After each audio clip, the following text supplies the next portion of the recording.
पक्षातर्फे निवेदन देण्यात आले, तरी इथे उपस्थित आमचे शहर अध्यक्ष सय्यद अहमद याच्या नावाने हे निवेदन देण्यात आलं आणि अनिकेत चामाटे तालुका अध्यक्ष वनी हे सुद्धा इथे उपस्थित होते आणि मोठ्या संख्येने आमचे कार्यकर्ता व पदाधिकारी इथे उपस्थित होते।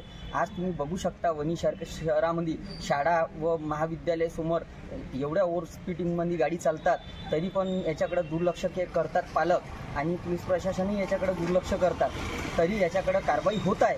पण ज्या प्रमाणात लहान मुलं गाडी चालवत आहे त्याचे पालक त्याच्याकडे लक्ष देत नाही आणि triple seat double seat licence न असल्यानंही गाड्या चालवत आहे, तरी याच्याकडे संपूर्णपणे दुर्लक्ष होत आहे आणि कारवाई पण होत आहे। तरी याचा काहीतरी तोडगा काढावा यासाठी आमच्या जनशक्ती पक्षातर्फे आंदोलन निवेदन देण्यात आलेले आहे। वाहतूक शाखा येथे प्रहार जनशक्ती पक्षामार्फत जे निवेदन प्राप्त झालेलं आहे त्याचा विषय आहे की वणी शहरामध्ये ओव्हर स्पीड गाड्या चालवतात जी मुलं आहेत त्या अनुषंगाने, तर या अनुषंगाने आमची जी कारवाई आहे ती नियमितपणे चालूच आहे। कालसुद्धा 2 बैल आम्ही चालान केलेले आहे आणि भविष्यामध्ये सुद्धा आपण जे चालान आहे ते करणारच आहे आणि याच्यामध्ये लोकांमध्ये जागरूकतासुद्धा आपण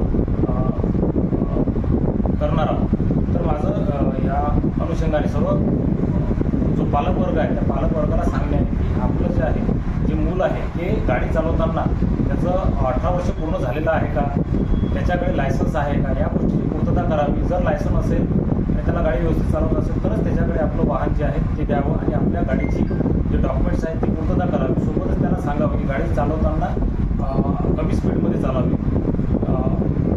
जर सर्व कागदपत्रांची जी पूर्तता आहे ती असेल तरच आमच्याकडून चालान होणार नाही, परंतु ओव्हर स्पीडमध्ये जर गाडी चालवली आणि ती पण शाळेच्या अनुषंगाने शाळेत जाताना कोणत्या इतर विद्यार्थ्यांना जर त्रास होत असेल तर त्या अनुषंगाने पोलीस स्टेशनमार्फत वाहतूक शाखेमार्फत जी आहे ती कारवाई निश्चित केली।